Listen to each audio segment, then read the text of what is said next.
And Jennifer will give you a better look at that scene behind me here. You can see Clayton County Police and Sheriff's Office and also the Fulton County Sheriff's Office have completely shut down this stretch of Riverdale Road as they're looking for that gunman. They're also focused on this strip mall behind me here, investigating the shooting that started this whole incident this afternoon. The largest part of that roadblock is behind me. I'm at the corner of Ponce de Leon and Peachtree. From here all the way down to 5th Street, running in front of the Fox Theater, is blocked off. Over here on the sidewalk in one of the white shirts there, several APD supervisors, but Chief Rodney Bryant, he's been on the phone for the last 15 or 20 minutes behind me as he's gathering the latest information himself on this shooting.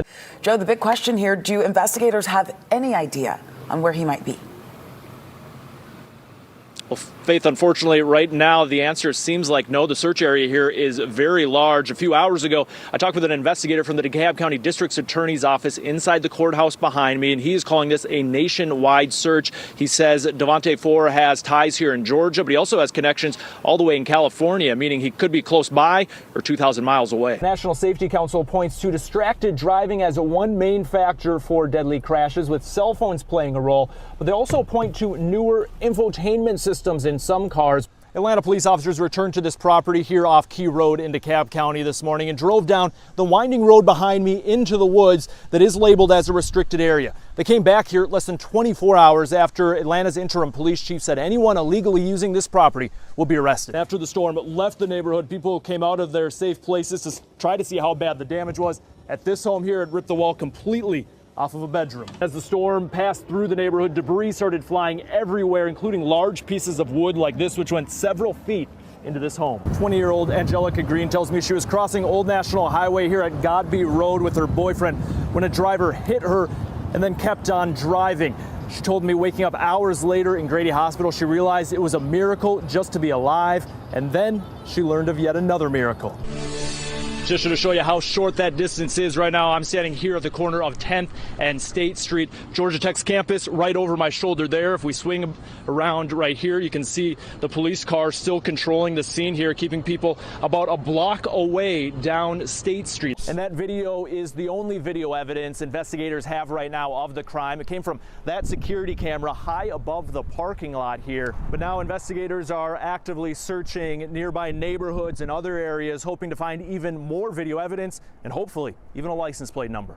Iverson tells me one aluminum can, for example, cost him 10 cents. A 10% tariff would mean that would go up 1 cent, and a six-pack would go up 6 cents. Might sound like pocket change, but the tariff could also lead to other markups. Well, the Little Caesar store is over my shoulder right here, and it was around 8:45 this morning when workers from the Army Career Center were coming in, and they started hearing screaming. Someone was screaming for help, and they thought it was coming from the roof of the building here, so they actually backed up. They tried looking for someone, couldn't find anyone, and then they realized the screaming was actually coming from inside the Little Caesar store, and they called 911. And the Hamilton Hills Affordable Housing Development not only allows people to find affordable housing in this part of Atlanta, it also allows them to be connected to the rest of the city with a Hamilton E-Homes transit station from MARTA directly across the street. These security videos here show 9 different break-ins. Almost every time it's a crew of 3 to 5 people using a crowbar or some device to break in, and they leave in a matter of minutes. Now, information gathered by the Atlanta City Council shows since January of 2021, there's been 40 plus burglaries metro-wide at 30 different companies,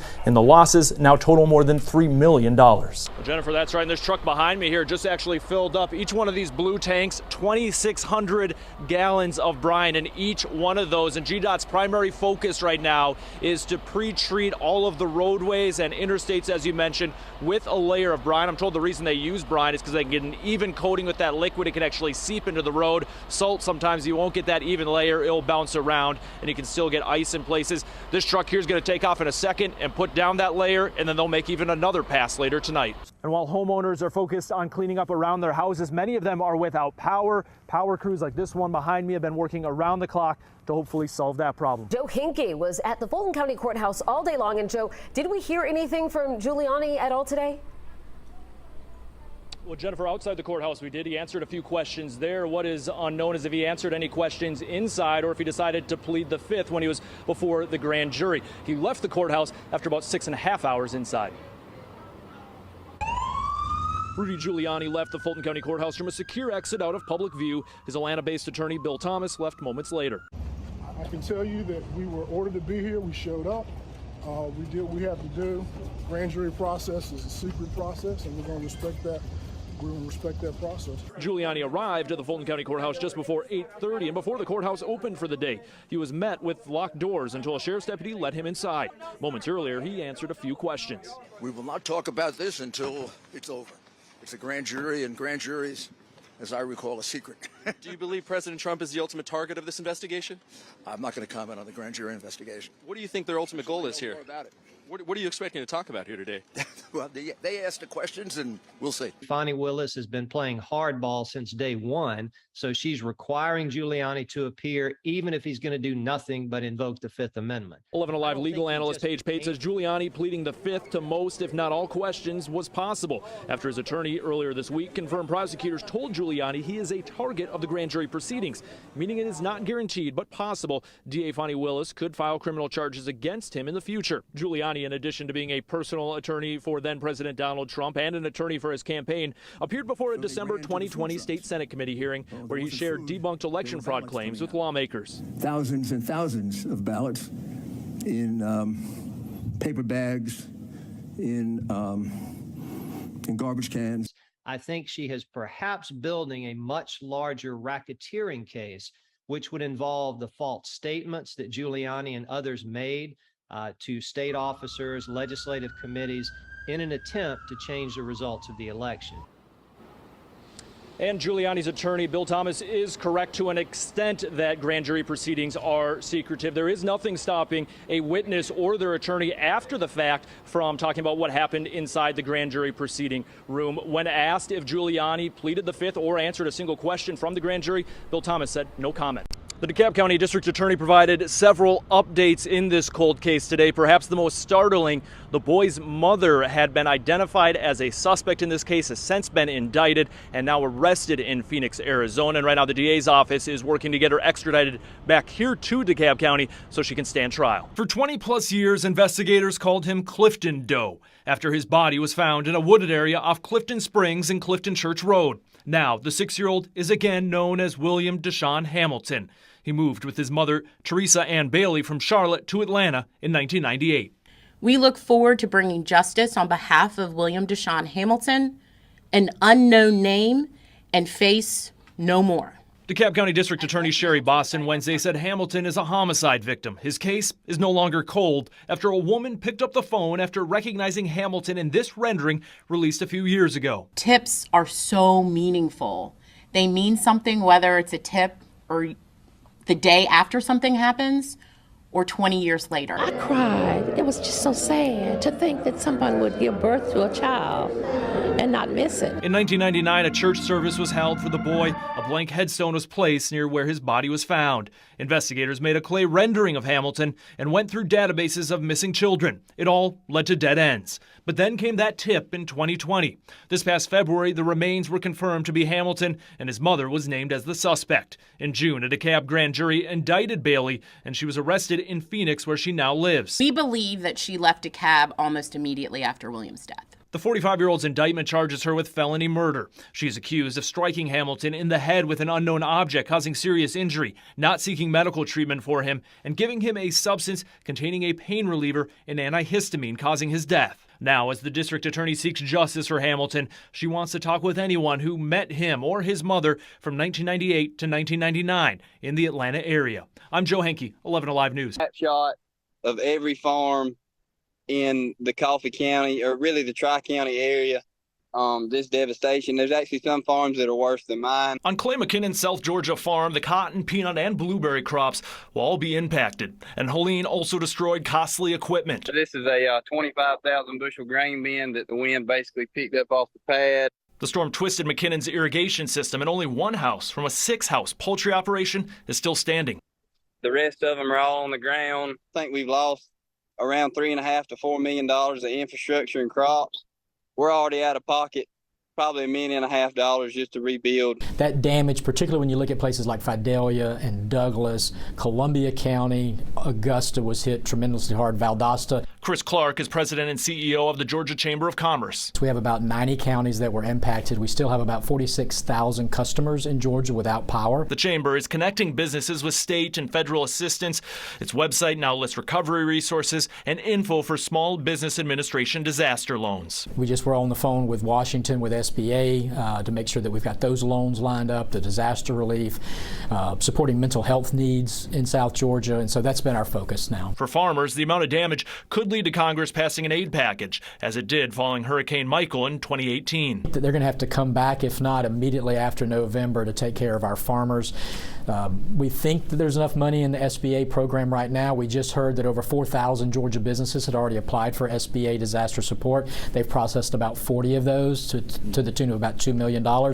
There's a lot more to go. Farmers in general are very resilient. And McKinnon says he will regrow his farm. It'll just take time. The effects of this storm is going to be felt for not just this season, but for several seasons to come. And Chris Clark with the Georgia Chamber tells me the damage is so widespread, it could be a few months still until the true impact or price tag of Helene, especially in South Georgia, is known. But he says the Chamber will be there as businesses spend weeks, months, or even years if it takes that long to recover. Well, the Little Caesar store is over my shoulder right here, and it was around 8:45 this morning when workers from the Army Career Center were coming in, and they started hearing screaming. Someone was screaming for help, and they thought it was coming from the roof of the building here, so they actually backed up. They tried looking for someone, couldn't find anyone, and then they realized the screaming was actually coming from inside the Little Caesar store, and they called 911. DeKalb County firefighters found the man trapped inside the pizza oven exhaust system. Believe he became stuck sometime overnight and was trapped there for hours. They needed to cut open the exhaust system to rescue him. Guys are set up by the curb, that'd be great. DeKalb County Police directed our camera to back up just before they brought the man out and put him in an ambulance to head to the hospital and be treated for friction burns from being trapped. I was wondering why he was in there, but I'm just glad they didn't turn the oven on because he would have been toast. Army recruiters who work next door here off Covington Highway are glad they heard the man's screams for help. They first checked the front of the building and found a Little Caesars employee around back coming to work. And he said that he can hear the person from inside of his vent. So I then walked inside of the Little Caesars workplace and I called the cops. That 911 call led to firefighters arriving and the unique rescue. And I'm glad that our guys, in particular our heavy rescue unit, carries a lot of different tools, and we're able to use a lot of them today to get him out safely. Captain Jason Daniels said they wanted to make sure the man walked away safely and added he is lucky to be alive. He had a select window that he had to get this done because, again, I'm not sure what time the restaurant closes at night, but the oven still gives off heat after they close, I would imagine. DeKalb County Police are now investigating the incident and have not announced any motive, arrest, or criminal charges. And the Little Caesars was closed today. You can see the damage to that exhaust system for the pizza ovens from when firefighters had to cut into it to rescue the man. Of course, that will have to be repaired before the store here can reopen. Reporting in Lithonia, I'm Joe Henke, 11 Alive News. Well, I just bought my Mega Millions ticket a few seconds ago inside the gas station, and let me tell you, lottery fever is contagious inside there. The assistant manager tells me in his shift alone, he sold more than $2,000 worth of lottery tickets. 4, 5, and 10. Assistant manager Tony has been printing lottery tickets all day long, and right now he is in the business of selling dreams. I just bought what I hope is a winning ticket. I told him to sell me a winning ticket. Y'all can choose any numbers. Some let fate decide their numbers, while others are like Gino here, a little bit old school, picking his own numbers, but he did not want to jinx it by discussing strategy. As you know, the guy who's getting interviewed is not winning. Even with the odds of hitting the jackpot sitting at 1 and more than $302 million, others are confident, ready to flaunt their millions, and actually giving out their full home address. The winning lottery tickets right here in Tucker, Georgia. We had come and see me. If he wins, he will have plenty of cash to flash. On a $1.28 billion jackpot with the straight cash option, you take home $747 million. After federal taxes, it drops to $470 million, and Georgia state taxes drop it down to $427 million. Not exactly $1 billion, but more than enough for everyone who talked with us, and they're ready to spend it. Vacation. Permanent vacation. Paying off all my credit cards and going on the 2 trips to Europe. Just enjoy life. That's the plan. Woo! I'm not gonna go too extraordinary. Just do the simple stuff, and then like let the taxes come out next year, and then that's when I'm gonna ball out. And even Tony can't resist getting a ticket. Yeah, me and my girlfriend been playing, so it's hopeful. In DeKalb County, See you next time. Enjoy it. Thank you. Joe Henke, 11 Alive News.